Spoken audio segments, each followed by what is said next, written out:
ऐ मेरे पहाड़ की हसीन वादियों, तेरी खूबसूरती यूं ही बरकरार रहे।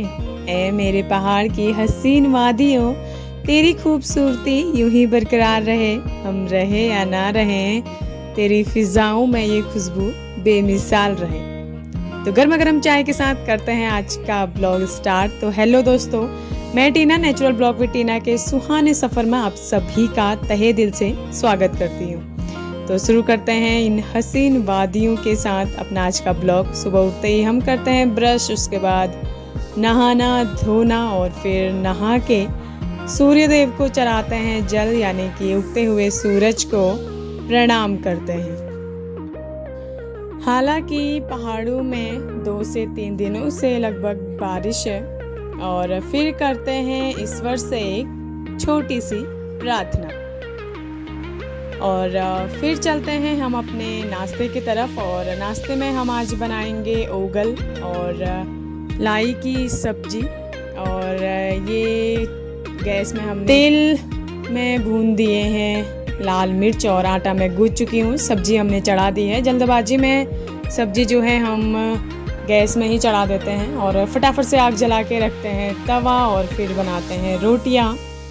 और देखिए, चूल्हे में रोटी बनाना मुझे इसलिए भी ज़्यादा पसंद है क्योंकि चूल्हे में आप आराम से बैठ के रोटियां बना सकते हैं और एक साथ आपकी लगभग 3 रोटियां एक साथ बन जाती है चूल्हे में। और फिर रखते हैं उसे लकड़ी के हॉट केस में, जिसे गांव घरों में बोला जाता है छप्पर। फिर जाते हैं हम फटाफट से अपना पसीना बहाने, यानी कि खेतों में। आप देख सकते हैं इतना थोड़ा सा हमारा बचा हुआ है और इसमें हमने बो रखे हैं वही भटकी दाल और मडवा। और काफ़ी सारी खरपतवार हो चुकी है क्योंकि 3 दिन से लगभग बारिश थी, तो थोड़ा सा खेतों की हालत ख़राब है। काफ़ी गीला भी हो रखा था खेत। तो अभी हम कर रहे हैं खरपतवार निकाल रहे हैं, और ताकि जो भटकी दाल के जो हमने भटकी दाल लगा रखी है और जो मडवे के पेड़ हैं उन्हें ग्रोथ करने में थोड़ा सा आसानी हो। और हम अभी गुड़ाई कर रहे हैं। 2 से 3 दिनों से लगभग बारिश थी, लेकिन थोड़ा सा अगर बारिश कम हो तो हम खेतों में काम करने चले जाते हैं। और ये अभी हमारा दाल के खेत की जो गुड़ाई है वो फाइनल है और अभी यहाँ पे सारी गुड़ाई हमारी कंप्लीट हो चुकी है, यानी कि दाल की गुड़ाई फाइनल हो चुकी है। और उसके बाद देखिए पसीना भी काफ़ी सारा बह गया है और अब हम कुदाल और दराती लेके जाते हैं ऊपर और फटाफट से अपनी गैया के लिए काटते हैं चारा। और ये प्रोसेस तो हमारी सुबह शाम लगी रहती है अपनी गैया के लिए हरी घास काटना। और जिससे मैं चारा काट रही हूँ उसे बोला जाता है दराती, और हमारे पहाड़ों में उसे बोलते हैं दाथुल। और ये देखिए चारा थोड़ा सा लगभग कट चुका है और गुड़ाई भी हो चुकी है लगभग। अब हम जाते हैं फटाफट से घर को और गैया को बांधते हैं बाहर, ताकि वो भी ठंडी ठंडी हवा खा सके और चारा खा सके, साथ में उसकी बच्चिया को भी। और उसके बाद जाते हैं अंदर और फटाफट से निकालते हैं अपनी गहौत की दाल। और ये हमारी खेतों की गहौत की दाल है। और फटाफट से बढ़िया सा मसाला पीस के दाल चूल्हे में चढ़ाते हैं और फिर तब तक जाते हैं अपनी गैया के पास और उसे देते हैं पानी। और उसके चारों तरफ जितना भी उसने जो बर्बाद कर रखा है घास चारा, उसे उठाते हैं ताकि उसे अलग कर सकें। और उसको पानी पिला के नहला धुला के, क्योंकि धूप थोड़ा सा सर में चढ़ चुकी थी, तो फटाफट से उसे करते हैं अंदर ताकि वो भी थोड़ा सा आराम कर सके और धूप से अलग अपने गोठ में छाया में हरा चारा खा सके और साथ में उसकी बच्चिया को भी अंदर बांधते हैं। फिर बन जाता है हमारा दिन का खाना, यानी कि लंच। और फटाफट से लंच करके हम अपने जो छोटे मोटे काम है, अपना कमरा समेटते हैं और छोटे मोटे कामों को फटाफट से निपटाते हैं। और फिर शाम की गर्मा गर्म सुकून भरी चाय पीते हैं और फिर जाते हैं हम खेतों में। तो ये देखिए हम जा रहे हैं खेत में और पीछे से मम्मी और मैं हम खेत में जा रहे हैं। और आइए तो दिखाते हैं आपको अपने गांव का एक प्यारा सा नज़ारा। और हम अभी नीचे जा रहे हैं क्योंकि हमारे खेत काफ़ी दूर हैं नीचे।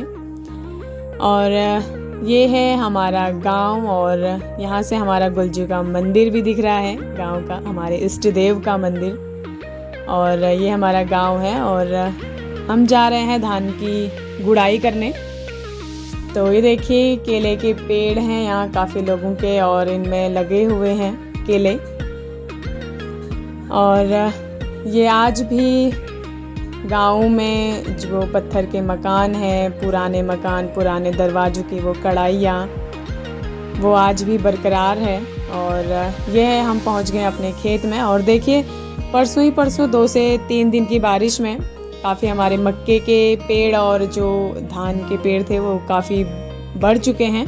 और अभी हम गुड़ाई कर रहे हैं। मैंने 2 से 3 दिन पहले की वीडियो में आपको बताया था कि हम जब धान की गुड़ाई कर रहे थे तो हम वो पहली गुड़ाई कर रहे थे और अभी हम दूसरी गुड़ाई कर रहे हैं। और पहाड़ों में इसे बोला जाता है द्वार गोड़ना, यानी कि द्वार। और ये देखिए थोड़ा सा नज़दीक से अगर मैं आपको दिखाऊं तो धान के खेत में ये बीच में इस तरीके से खरपतवार लगी हुई है, जिसे हमें कुदाल की मदद से गुड़ाई भी करनी है और उसे अलग भी करना है।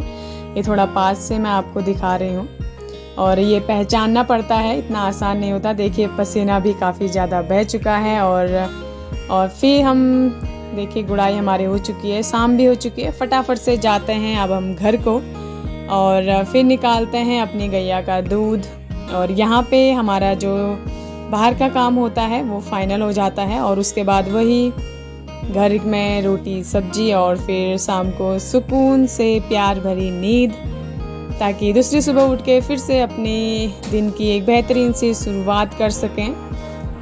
और देखिए अभी मैं गैया का दूध निकाल रही हूँ और गैया का दूध निकाल के हम जाते हैं फटाफट से घर को और आटा वगैरह गूंथ के फटाफट से जलाते हैं रसोई में आग। हमारी आग जल चुकी है और फिर खाना बना के करते हैं इस ब्लॉग का समापन। आप बने रहिए ऐसे ही पहाड़ की कुछ अनदेखी तस्वीरें और अनसुनी कहानियों के लिए। तब तक के लिए दीजिए इजाज़त, मिलेंगे कल एक ऐसे ही नए ब्लॉग के साथ। Subscribe and support, thank you.